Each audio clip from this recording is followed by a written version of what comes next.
Olá, bom dia, terça-feira, são 6h04, o programa A Notícia de Frente começando agora. Temos temas muito importantes, você não vai querer perder, hein? Vamos falar aqui até de passaporte da vacina, pois é, isso será discutido na Assembleia Legislativa. E é só uma pitada aí do que temos pela frente, porque o programa está recheado, não é mesmo? Kleber Lima, bom dia para você. Bom dia, Luciana Gavilha. A Luciana está iluminada hoje, né? Tá percebendo?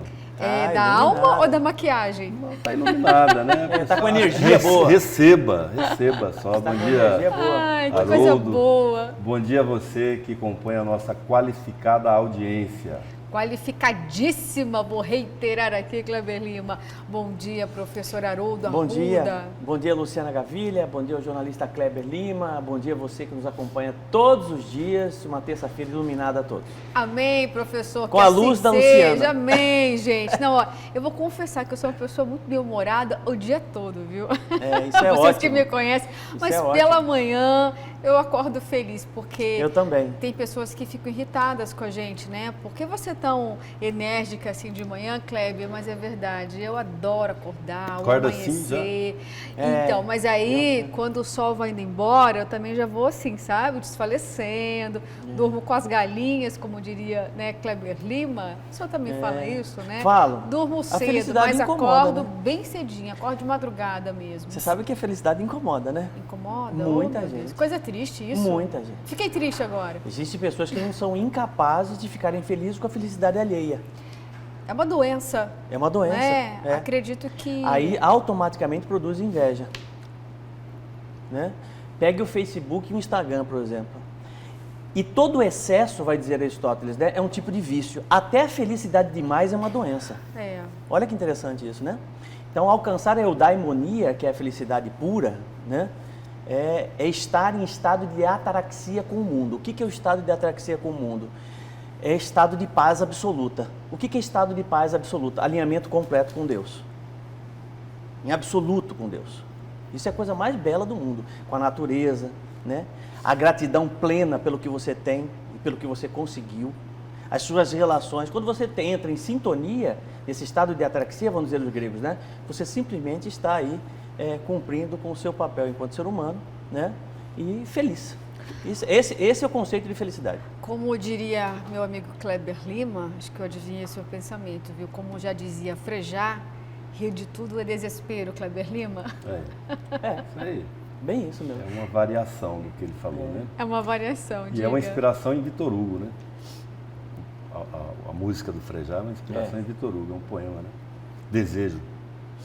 Bonito. Você vai cantar? Não. Hoje não. Tá muito cedo, né?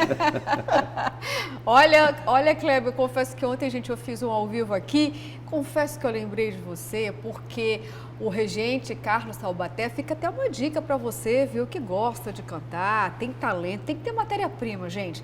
Não adianta ir lá tentar fazer parte do coral e desafinar todo mundo. Mas o Carlos Taubaté, que é um regente maravilhoso, ele disse, olha, não, mas eu dou jeito, tem muita coisa por aqui, viu? E aí, se você tiver um talento musical, assim como o Kleber tem um talento, né, porque ele canta muito aqui na bancada, Sempre, né, professor? Música Fica e aí a poesia. dica para você, até a sexta-feira, dá tempo de você fazer a sua inscrição lá pelo portal da Prefeitura, precisamente na Secretaria de Cultura, viu? Porque vai ter a seleção, as audições serão na sexta-feira à tarde. Kleber, será que você vai? E lembre-se, Luciana, no peito dos desafinados também bate um coração. Ah, o meu bate. Que bom, Kleber Lima, obrigada. Bom, gente, olha, fica já um recado, porque a gente tem aqui praticamente um grande talento, né? Verônica Raquel, né? Ela Verônica canta. Raquel. Olha, coral Disque, né? Verônica. Disque. Quando Eu tem nunca vi missa a aqui, Raquel, não, na quando Não tem... vê nada da Verônica, ela disse que cozinha Também no não. fogão a lenha. Ela fala que cozinha, a gente não vê. Ela fala que ela canta, a gente não vê. Será fake Entendeu? news, então? Porque Tá mais pra o fake Grupo news, né? Gazeta tem uma capela. Tem uma capela, Kleber, olha aí. e sempre tem realização de missa. A Verônica Raquel, não sei por que ela tá quieta, alguma coisa aconteceu, tá bom? Verônica Ela tá Raquel diz pensando. que dá um show lá no gospel, música gospel, diz que é com A Verônica conferir. Raquel. Isso, a vamos conferir. Dá a ela o benefício da dúvida, né? Tá certo, gente. Vamos então agora dar aquela olhadinha bem rápida nas imagens do trânsito. Vamos ver como está a movimentação nas principais avenidas daqui de Cuiabá. Avenida Tenente Coronel Duarte, bem pertinho ali da Generoso Ponce.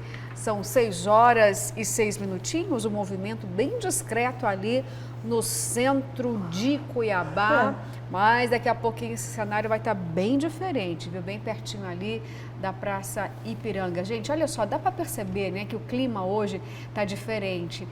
Muitas vezes, 6 horas da manhã, a gente já mostra essas imagens do trânsito, tem um solzinho surgindo, aí você já fala, meu Deus, hoje o dia vai queimar. Você acredita que eu peguei neblina hoje? Acredito. Peguei Onde? neblina, bem em frente ao Centro de Eventos Pantanal. Olha, nós temos aí, então, não é o Centro de Eventos do Pantanal, daqui a pouquinho a gente pode ir para Miguel Sutil, mas na Fernando Correia, dá para perceber, professor, lá ao fundo, ó, não dá para ver neblina, mas a gente percebe que tá diferente, né? Tá tive até que reduzir a velocidade.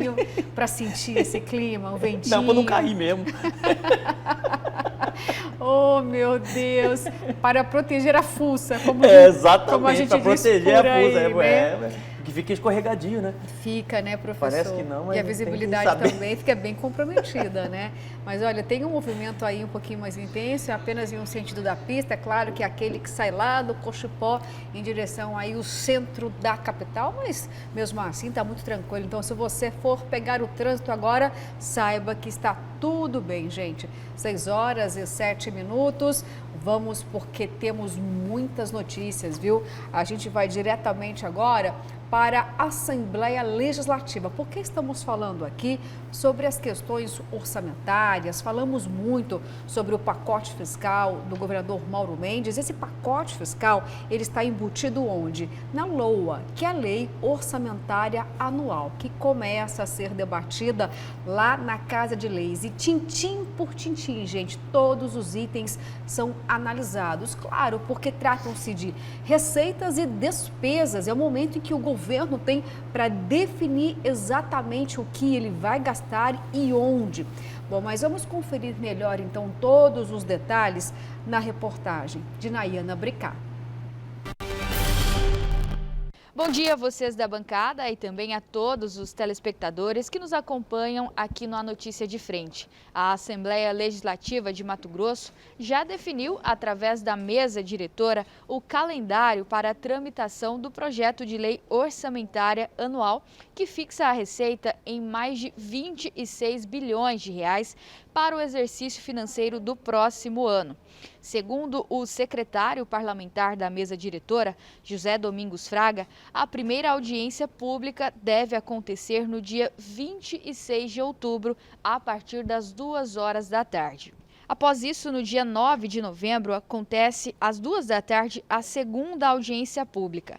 No dia 29 de novembro, encerra o prazo para entrega de emendas parlamentares. Já no dia 30 de novembro, será a apresentação do parecer da CCRJ. No dia 1 de dezembro, em primeira votação no plenário. Já no dia 7 de dezembro, ainda este ano, acontece a votação na CFAEO. Entre os dias 8 e 9 de dezembro, a segunda votação em plenário. Já no dia 17 de dezembro, o início do recesso parlamentar com todos os parlamentares e demais trabalhadores. A previsão é que os parlamentares cumpram o calendário previsto, já que, enquanto eles não votarem as contas do governo e o projeto de lei orçamentária, a Assembleia Legislativa não pode entrar em recesso, que está previsto para começar no dia 17 de dezembro. Entre os assuntos polêmicos discutidos com o projeto de lei orçamentária para o próximo ano estão o aumento do duodécimo, que chega a 8,35% no repasse para os poderes no próximo ano. Em contrapartida, a revisão geral anual, a RGA, dos servidores públicos não chega a 6,5%. O LOA fixou o pagamento do benefício aos servidores públicos em apenas 6,5%. Os dois assuntos já geram polêmica aqui na Assembleia Legislativa. As imagens são do Marco Xavier, com apoio técnico de Elton Júnior. Nayana Bricá para a Notícia de Frente. Obrigada, Nayana. Bom, nós vimos ali, Kleber Lima, o calendário da lei orçamentária. Temos já 2 audiências públicas, a primeira audiência começa no dia 26 de outubro, mas as datas, elas sempre podem ser alteradas, principalmente depois que vai ao plenário. Vimos muitas vezes o recesso mudar de data na Assembleia, porque não pode fazer o encerramento das atividades sem aprovar a lei orçamentária. E essa lei, será que vai dar trabalho, Kleber, justamente por conta do pacote fiscal? Nós já falamos com alguns deputados aqui, alguns devem praticamente aceitar na íntegra o que o governador Mauro Mendes decidiu junto com a Secretaria de Fazenda. Outros não, já estão dizendo o seguinte: tem que ter uma margem aí para negociar, a gente vai brigar assim para cair alguns índices aí, algumas alíquotas precisam ser reduzidas e também tem outros pormenores. Você acredita que vai ser uma LOA tranquila ou não? Essa LOA vai ser diferenciada? Acredito que sim, não vai ter maiores delongas, porque a proposta é positiva, né? Redução de imposto normalmente agrada. Você tem hoje algumas reações, assim, barulho, uns ruídos, como por exemplo da Associação dos Municípios, que reclama de não ter sido ouvida pelo governo, nem pela Assembleia, mas agora vai chegar a oportunidade na Assembleia, né? E os prefeitos têm razão de chiar, porque eles recebem parte da arrecadação do ICMS, né? Uma parte do ICMS, tanto o estadual como o federal, é dividido com os prefeitos. Então, eles gostariam de ser ouvidos, se tem possibilidade de compensar as eventuais perdas com outro tipo de repasse ou de investimento. Às vezes, até alguns prefeitos preferem que, em vez de receber o ICMS, que é uma verba carimbada, é preciso entender o seguinte: tudo que entra na fonte 100, na arrecadação própria, tanto da União, como do Estado, dos estados, como dos municípios, tem uma destinação obrigatória, uns percentuais. 25% para a educação, 15% para a saúde, não sei mais quanto para não sei aonde. Então, às vezes, não sobra dinheiro, o dinheiro entra, mas não sobra para o prefeito, para o gestor poder aplicá-lo aonde for, onde ele achar mais conveniente, onde ele achar que é mais necessário. Ele tem que aplicar os 25% na educação, tem que aplicar os 15% na saúde, tem que aplicar os outros percentuais obrigatórios carimbados naquela destinação. Então, às vezes, mesmo quando há perda, se o governador se compromete em levar uma obra para aquele município, às vezes para o prefeito é mais vantajoso. Com certeza. Porque ele vai poder realizar a obra. Se entrar na fonte 100, não vai poder. Né? Aí tem mais os percentuais autorizados, teto, né, para pagamento de folha. E aquele dado que o governador Mauro Mendes disse aqui para a gente, eu acredito que em primeiríssima mão, porque eu não tinha ouvido aquele dado ainda, 15%. De que ele está podendo, Mato Grosso hoje tem 15% das suas receitas para investimento. Isso é incomum, isso é raro, isso é acima da média. São poucos os estados, municípios e até o país que tem uma margem dessa para investimento. Quando tem 3% já é um dado positivo para muitos estados. Ele, né? Quando era prefeito, tinha aproximadamente entre 3 e 5, nunca chegou a ter 15. E aí nós temos que lembrar capital, que estamos vivendo uma pandemia e muitos estados estão com inúmeras dificuldades financeiras, professor. E Mato Grosso tem 15% aí para investimento. Se bem que também sempre tem críticas, né, Kleber? Porque alguns deputados dizem: olha, o estado não é para ter dinheiro, não. O estado não é uma empresa. Não dá para agradar todo mundo, não. Mas existe aí um percentual importante para investimento, professor. Isso também não pode passar despercebido como se não fosse um mérito. É uma devolução, né? É uma devolução, a gente precisa entender exatamente isso. Não é pacote de bondade, simplesmente o governo está devolvendo à população aquilo que é dela. Né? Você paga os seus impostos, né? E o governo se posiciona nesse sentido agora de devolver à sociedade 15% da sua receita em investimentos no Estado. Né? Então isso é fundamental. Agora, isso é consequência de um ajuste fiscal muito importante, de decisões que foram tomadas lá atrás, né? Logo no começo do governo Mauro Mendes, principalmente naquele projeto Pacto por Mato Grosso, que não foi difícil, teve que ter anuência da Assembleia Legislativa, como tudo, né? E aí, de certa forma, o governo ele se posiciona tentando arrumar arruma a casa, aumenta a receita, boa parte dessa receita em cima de de impostos que foram cobrados, taxações que foram feitas, né? Isso é claro e é perceptível pela sociedade. Temos uma pandemia difícil, muitos estados perderam receita e Mato Grosso, pelo contrário, cresceu na pandemia. Né? E agora o Mauro Mendes está com a faca e o queijo na mão, inclusive para fazer essas negociações todas. 2 pontos que eu acho que são cruciais nessa questão da LOA, né? Da LDO, que posteriormente você vai colocar a lei orçamentária, a LOA, né? mesmo. A LOA, né? Que é a questão do duodécimo, né? Do duodécimo dos poderes, que eu acho que ninguém vai botar a mão, ninguém vai mexer nisso, um acréscimo de mais de 8%, e a questão do RGA dos servidores. São 2 pontos, porque, veja bem, considerando a fragilidade, né, da questão da votação da RGA, considerando que o ano que vem é um ano de eleição, eu acho que isso vai tocar e vai mexer com os deputados durante a votação. Então, eles não estão olhando apenas para o momento de agora, estão olhando para o ano que vem também, que é ano de eleição.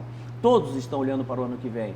Então, não será tão simples assim essa questão de você ter, de um lado, um percentual ajustado de duodécimo aos poderes, né, considerando, e do outro lado, um reajuste muito menor para a RGA dos servidores, considerando que a receita é uma só, que a origem do dinheiro é uma só, o bolo é um só. Por que você tem dentro desse bolo, né, um reajuste, muitas vezes desnecessário, vou colocar esses desnecessários entre aspas, né, aos poderes que já tem muito, nós sabemos que tem muita coisa, inclusive sobra no orçamento discricionários, com essa sobra muitas vezes vão comprar smartphone, né?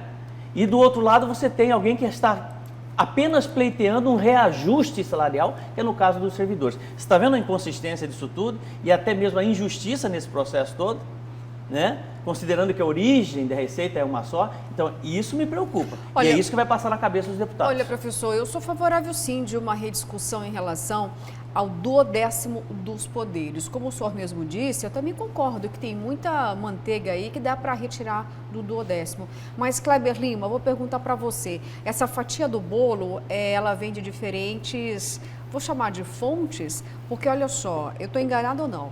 A questão salarial dos servidores está condicionada à lei de responsabilidade fiscal. Dá para você, então, conseguir colocar ali freio para não ultrapassar aquilo que seria devido.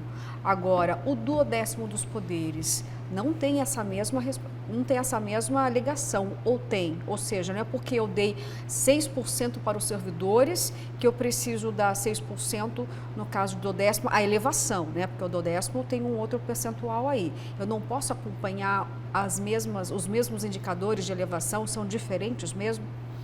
Luciana, nós perguntamos isso aqui ao governador e eu me lembro da resposta dele, porque em ambos os casos é reajuste, né? O duodécimo é fixado, tem lá o percentual, mas aí não tem aumento real, tem um reajuste. Só que deu uma discrepância no índice aplicado aos servidores, 6,50. 6,05. 6,05. E o dos poderes... 8. Na casa de 8%. É que... Não, é 6,50. Era 6,05, aí a própria Assembleia conseguiu, na LDO, convencer o governo a elevar para 6,5. Então é 6,65. E 50 do RGA e 7,35. Quase 8.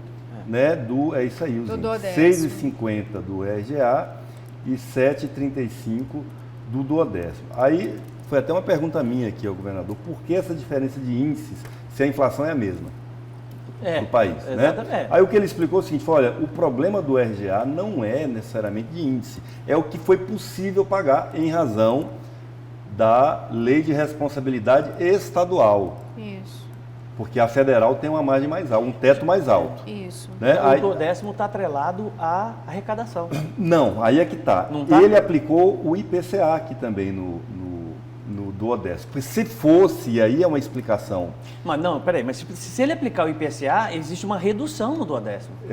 Mas existe uma redução. Não, então, mas aí é que está. Ela hoje é menor. Se fosse aplicar o que está na Constituição, que é o que os deputados falam, o deputado Botelho já disse isso, e o deputado Max também, falou inclusive para mim, o que está na Constituição é que o duodécimo acompanharia a evolução da receita.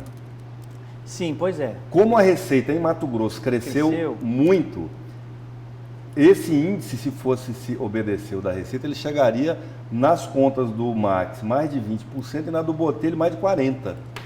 Então você imagina aplicar 40% no duodécimo. Ia sobrar dinheiro, né? Então eles aplicaram o IPCA, que é só a reposição da perda inflacionária, que deu essa diferença aqui de menos de um ponto percentual em relação ao RGA, a bem da verdade, né? E aí fica essa discussão. Os servidores, por outro lado, eles alegam que tem mais perdas. Agora, se você considerar os ganhos que eles tiveram, o tal presente de grego deixado pelo Silval Barbosa, que em muitos casos dobrou o salário dos servidores e inviabilizou a gestão do Pedro Táxi, por exemplo, a gente vai chegar à conclusão de que o RGA é justo, da reposição da perda inflacionária do último ano. É isso a discussão. E eu acho também inadequado fazer a comparação, embora seja inevitável, por que dá um reajuste maior para os poderes do que dá para o servidor? Porque são relações diferentes. A lei fiscal, ela impõe um teto para o pagamento dos servidores. O primeiro é de todos os poderes. No caso da LRF federal, você não pode gastar mais do que 60% da receita com os servidores de todos os poderes. Não. Agora, individualmente, para cada poder, tem essa outra aplicação dos 45, né, no caso da lei estadual, e dos 49, que é o prudencial da lei federal, e 54, que é o teto mesmo. Se passou disso, não precisa mais. Pois é, os poderes, todos os anos, você tem um teto de percentual que você deve repassar aos poderes, né? O problema é que eles repassam pelo teto, não existe redução nenhuma, absolutamente nenhuma dos poderes, nem do legislativo, nem do judiciário, nem os demais, Tribunal de Contas e por aí vai. Quando você tem, por exemplo, um incremento de receita, eu estou levantando esse questionamento porque é o seguinte, até pouco tempo atrás, no governo Pedro Táxi, né, nós tivemos uma deflação, tivemos um problema grave, né, de um déficit gigantesco no Estado por conta da economia que não andava bem no país e o Estado não estava bem. E os poderes receberam da mesma forma o percentual, pelo teto, né? Agora é diferente, agora o Estado está com uma boa arrecadação, então é isso que eu questiono. Mas no caso... Por isso que essa é uma discussão que eu acho assim, precisa separar um assunto do outro, o servidor do repasse dos poderes. O que aconteceu no governo do Pedro Táxi foi um erro grosseiro, até cometido pela primeira equipe econômica dele. Tem pessoas da equipe econômica que me odeiam por eu dizer isso, mas é a verdade. Eles vieram com uma conversa seguinte, nós vamos fazer orçamento real, chega de peça de orçamento fictícia.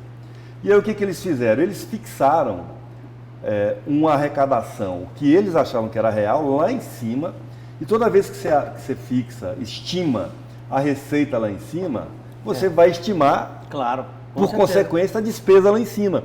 Então, o repasse aos poderes foi fixado com base nessa estimativa otimista de receita que depois não se realizou. Só que aí é o seguinte, como você vai gastando todo mês, você não gasta tudo de uma vez, você vai gastando todo mês, você faz compromissos ao longo do exercício fiscal, que é o ano inteiro. A hora que chegou no metade do ano que eles viram, ou do ano seguinte, na verdade, porque você define de um ano para o outro, a hora que eles viram que não ia realizar, foi nos poderes, olha, eu preciso reduzir o valor do seu repasse, mas como? Eu já estimei a minha despesa com base naquela previsão legal. Por isso que os governos fazem, normalmente, estimativas menores do que vai arrecadar, e na medida em que, aí você vê, quem acompanha Diário Oficial sabe disso, faz um remanejamento por excesso de arrecadação.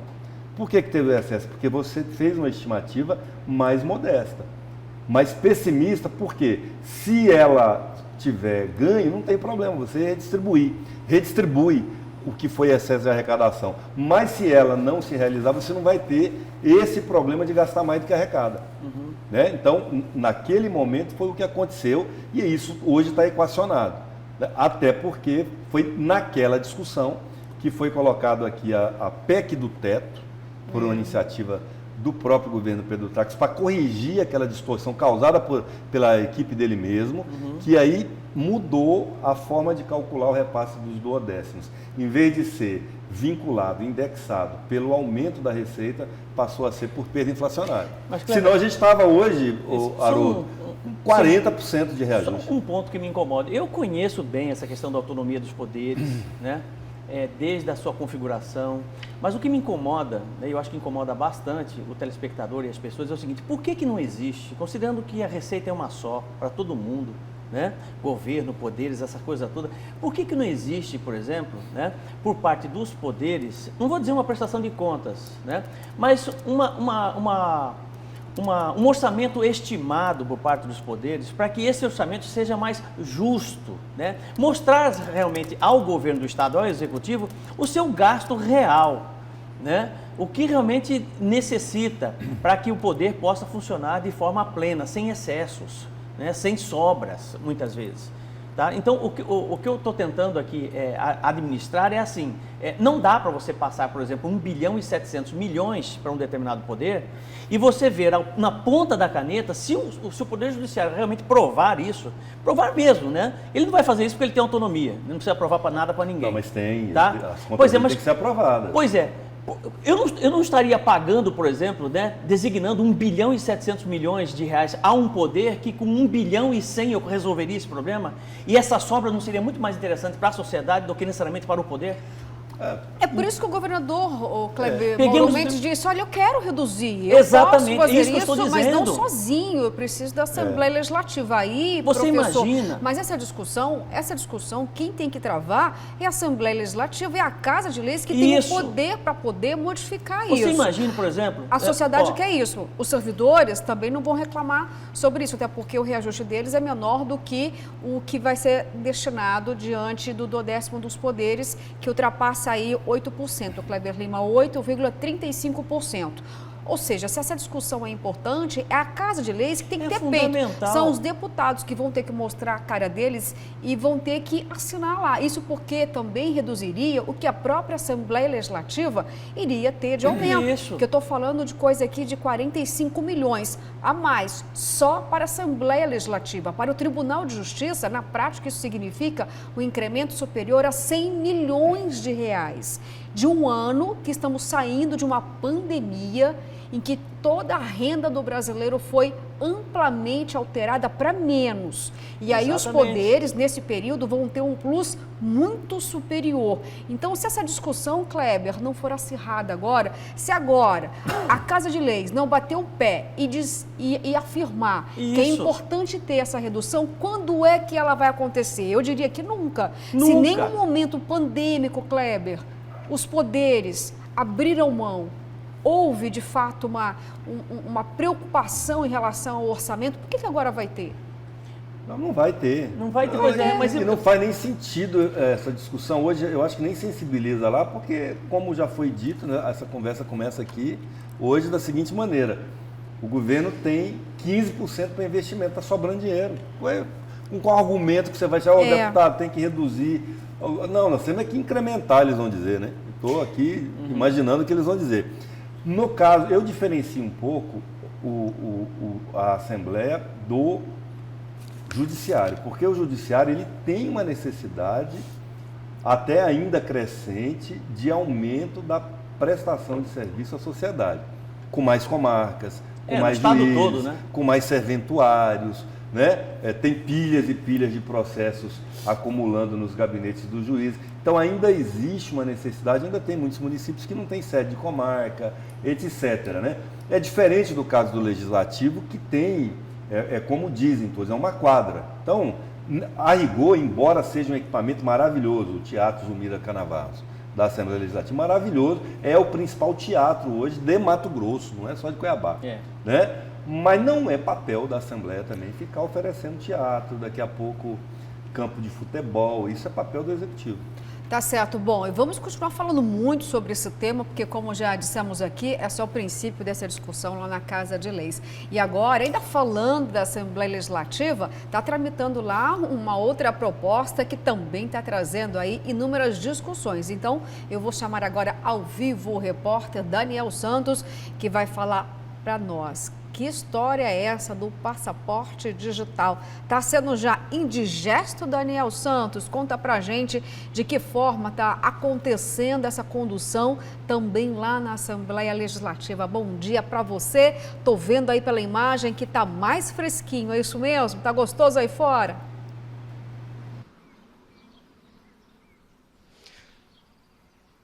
Tá maravilhoso, ainda mais uma manhã como essa, com um programa como esse ao vivo, tá tudo de bom, tudo de positivo. E a gente está aqui para cumprir o nosso dever, que é informar. Bom dia para você, bom dia para a bancada, bom dia para quem está nos acompanhando em todo o estado de Mato Grosso. É a tal proibição do passaporte da vacina. Como assim proibido? Por exemplo, o cliente vai chegar numa loja, vai chegar num estabelecimento comercial, vai chegar no mercado, vai chegar num órgão público.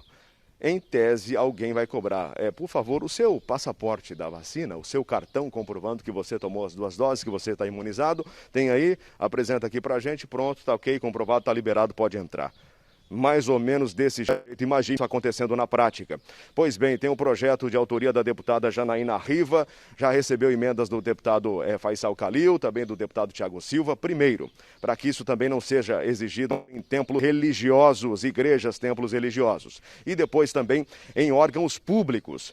Mas a gente sabe que teve mobilização da categoria, da Câmara de Dirigentes Lojistas, do pessoal do varejo, que se pergunta como seria na prática se isso começasse a valer aqui, de fato, em Mato Grosso, a exigência de passaporte da vacina para que as pessoas acessem a uma lojinha, por exemplo, a uma lanchonete. Célio Ferrantes está por aqui, ele que é presidente da CDL.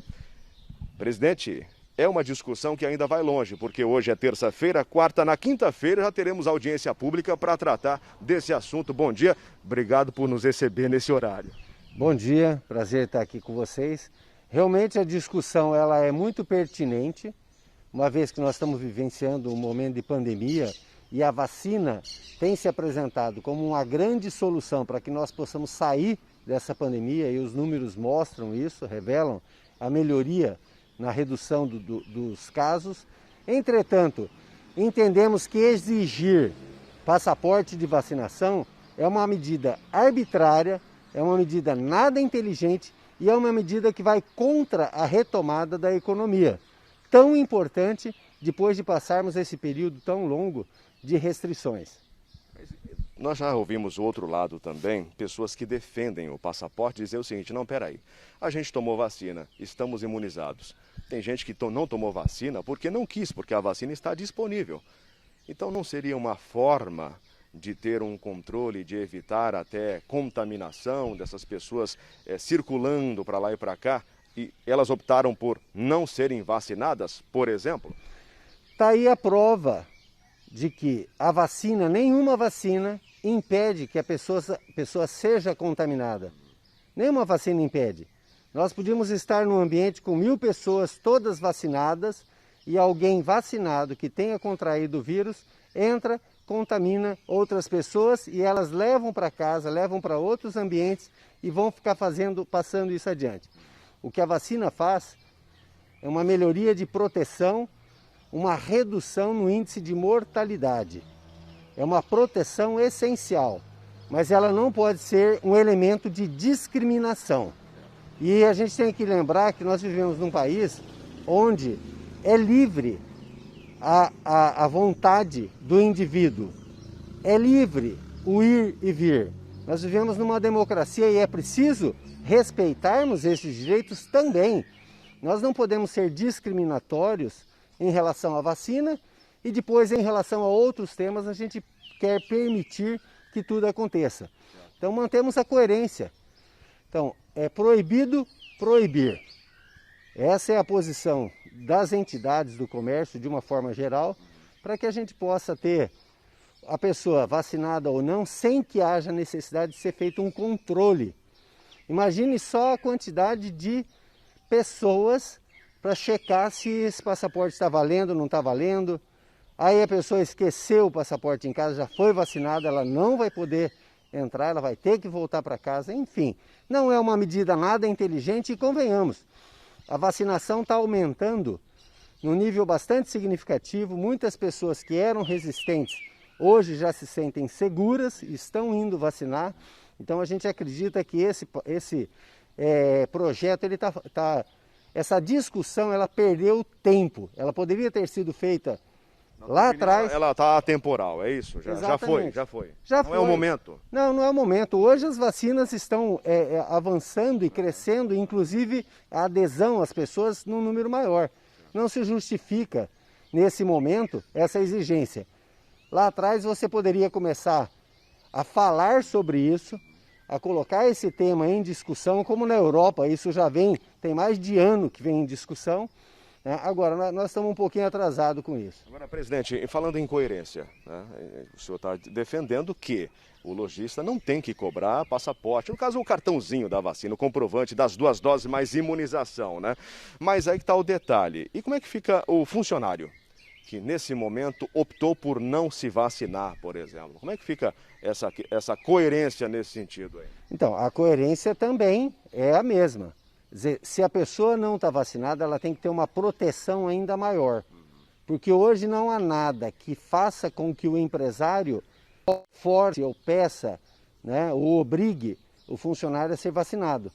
Entretanto, a gente diz o seguinte, nós contratamos pessoas que são adultas, maduras e, portanto, capazes de tomar as decisões e de saber quais são as consequências.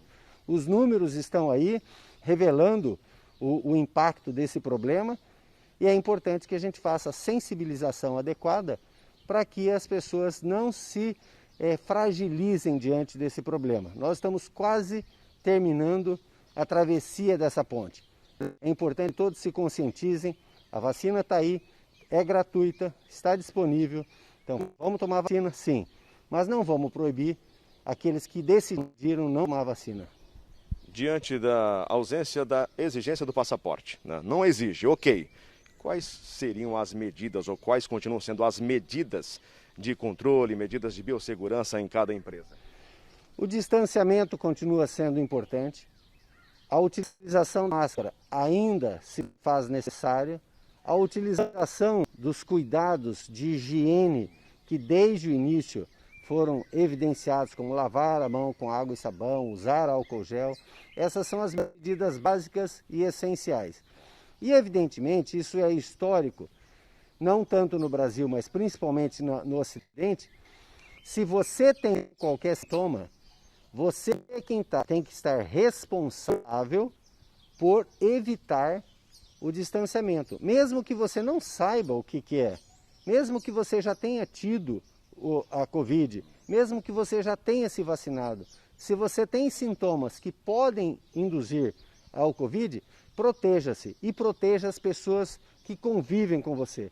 Essa é a melhor medida e isso evitaria muitos outros problemas. Tá certo. Luciana, o presidente da CDL está à disposição da bancada aí. Ok, Daniel, a pergunta é simples. Olha só, aconteceu uma queda de braços lá em Rondonópolis, porque o prefeito de Rondonópolis, através de decreto, tornou obrigatória, né, o uso, no caso da comprovação da vacina. Só que a Câmara de Vereadores acabou aí se rendendo à pressão da Associação Comercial, mas mesmo assim não conseguiu vitória não, porque mesmo que a Câmara tenha aprovado aí a desobrigação do passaporte da vacina, o prefeito vetou. O que eu quero saber então do Célio em relação a isso? Já não temos um termômetro de que o poder público nesse momento está querendo apenas proteger, para conter a disseminação e mesmo assim existe essa pressão do setor comercial e eles vão continuar pressionando para que não tenha validade o passaporte?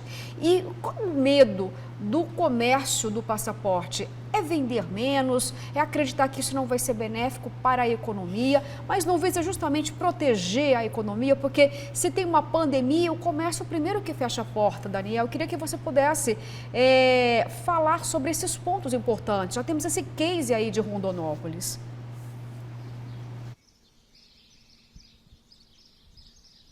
Certo. Primeiro, a situação de Rondonópolis, né, de um decreto que acabou sendo derrubado na Câmara Municipal da exigência do passaporte.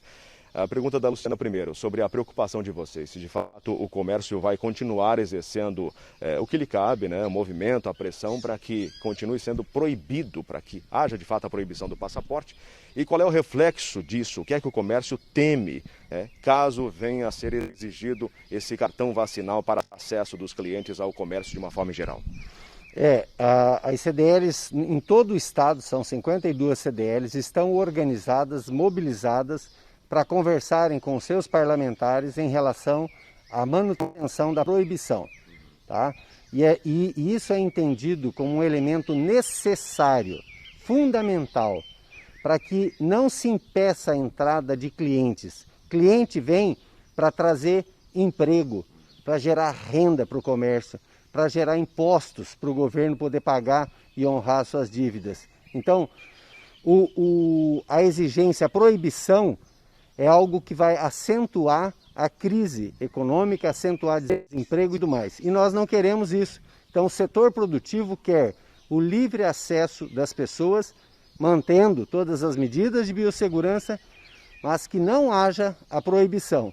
E por isso nós vamos sim estar lá presentes na audiência, vamos estar conversando com os deputados para que se conscientizem de que essa medida, como eu falei antes, primeiro ela está fora do tempo e depois ela é danosa, perniciosa para o comércio. Tá certo. Esse projeto da deputada Janaína Riva, viu, Luciana, pessoal da bancada, ele recebeu parecer contrário já da Comissão de Saúde da Assembleia Legislativa. Houve o pedido de vista do deputado Lúdio Cabral, como a gente sabe, o deputado é médico, se posicionou contrário, ele é contrário à proibição da exigência do passaporte de vacina, o cartão vacinal, e pediu vista, e agora vem essa audiência pública nesta quinta-feira que promete movimentar bastante. Vocês já perceberam aqui, o Célio já se posicionando em nome da Câmara de Dirigentes Lojistas, teremos os setores de saúde, também os deputados, ou seja, as trincas, né? Política, saúde, economia também, reunidos nessa audiência pública. Mais uma vez, né, a gente tem as faces da moeda, economia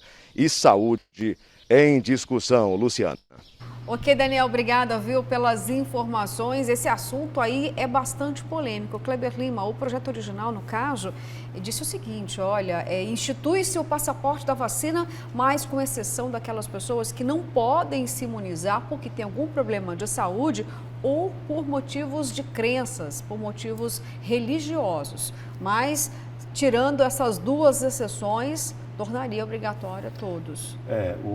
Tem um projeto da deputada Janaína que ela está prevendo, estou lendo aqui uma notícia do Hiper Notícias, fala o seguinte: Janaína prevê a aprovação de PL que exclui passaporte de vacina para comércio e igrejas na próxima quarta-feira.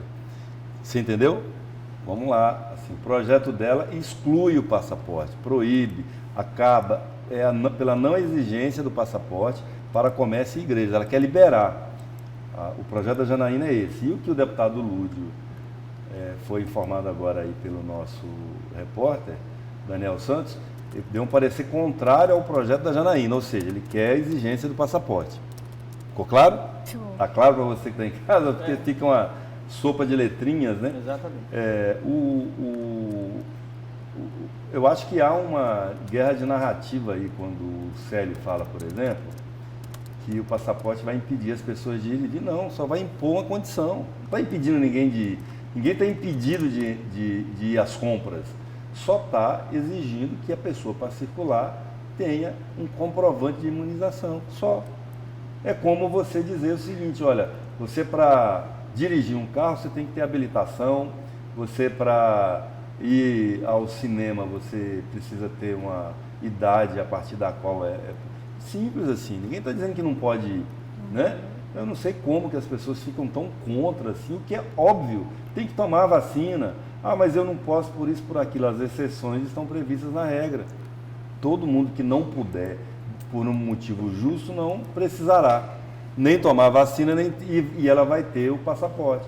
Não vejo que seja tão pernicioso assim o passaporte, ao contrário. Eu acho que ele não chegou a se posicionar sobre a pergunta que foi feita de Rondonópolis, né? Mas o que eu acompanhei pela imprensa, o prefeito decretou o passaporte, inclusive com dias, criando um sistema lá. A CDL de lá entrou na justiça e perdeu.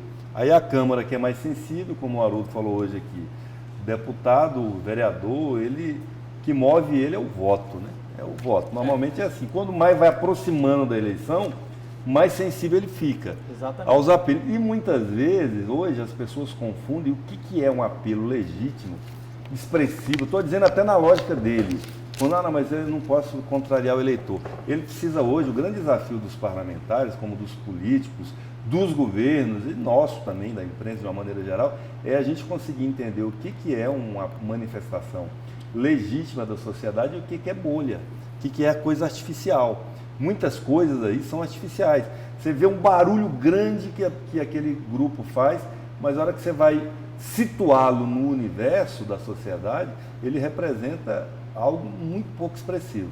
Então, né, a voz dele não deveria ser tomada como a voz da maioria. Tá certo. Olha, professor, para a gente encerrar aqui esse bloco, em todo o país, pelo menos 5 estados têm o passaporte da vacina. Alguns estados flexibilizaram, têm o passaporte apenas para eventos que vão gerar aglomerações, eventos acima de 500 pessoas, como uma medida aí de proteger.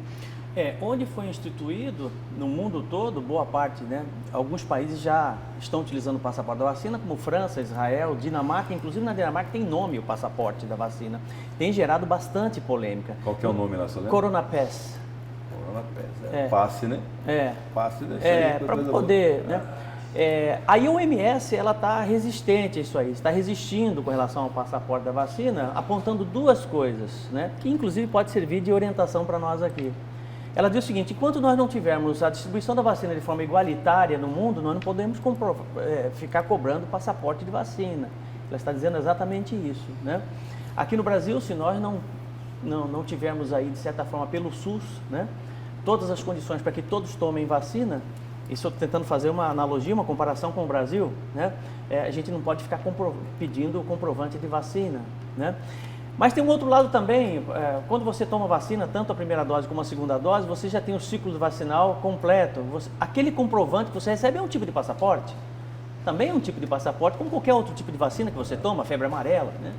Em alguns casos específicos, existe a obrigatoriedade, por exemplo, é muito diferente de você exigir no comércio. Eu não vejo necessidade disso no comércio, mas num hotel, por exemplo, que você está indo para um outro país, né? Visitando um outro país, aí a coisa pode mudar, pode ser um pouquinho mais grave. Enfim, ainda teremos muita polêmica com relação a esse passaporte da vacina nos próximos meses. Tá certo, professor. Bom, gente, são 6 horas e 47 minutos. Eu vou para um rápido intervalo, mas voltamos daqui a pouquinho com mais a notícia de frente para você.